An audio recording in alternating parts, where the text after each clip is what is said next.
ইন্নাল্লাহা আশতারা মিনাল মুমিনিনা আনফুসাহুম ইন্নাল্লাহা আশতারা মিনাল মুমিনিনা আনফুসাহুম ওয়া আমওয়ালাহুম বিআন্না লাহুমুল জান্নাহ। আল্লাহ তাআলা কিনে নিয়েছেন ঈমানদারদের কাছ থেকে তাদের জানকে, তাদের মালকে, বিআন্না লাহুমুল জান্নাহ, বিনিময়ে তাদেরকে জান্নাত দিবেন। যদিও এই আয়াতটা জিহাদের আয়াত, ফি সাবিলিল্লাহ মানে ফিল জিহাদ, জিহাদের আয়াত। যেহেতু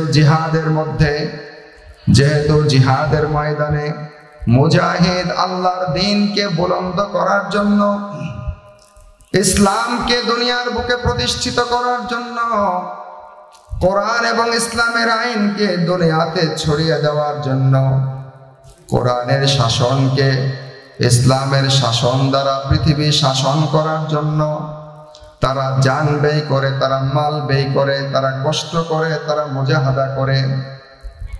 উদ্দেশ্য একটাই, আল্লাহর জমিনে আল্লাহর কোরআনের, আল্লাহর নবীর হাদিসের শাসন কায়েম হবে। যার কারণে মুজাহিদ যেমন জান এবং মালের বিনিময়ে জান্নাত কিনে নেয়, অর্থাৎ জান এবং মালকে জিহাদের ময়দানে বিলীন করে দিয়ে আল্লাহর দ্বীনকে প্রতিষ্ঠিত করার চেষ্টা করে।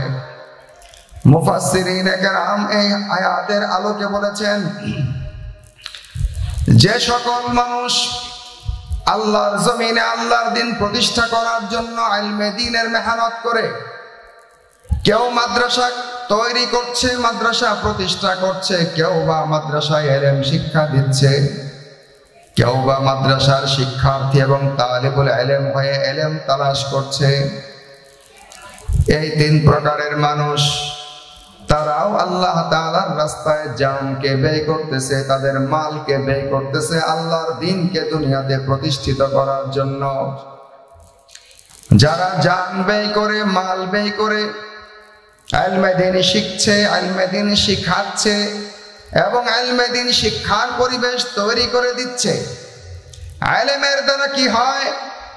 ইলমের দ্বারা দুনিয়ার মানুষেরা হালাল হারাম চিনে, পাক না পাক চিনে, জায়েজ না জায়েজ চিনে, বৈধ বৈধ চিনে, হেদায়েতের রাস্তা কোনটা, গুমরাহির রাস্তা কোনটা, জান্নাতের রাস্তা কোনটা, জাহান্নামের রাস্তা কোনটা চিনে চিনে আমল করতে পারে।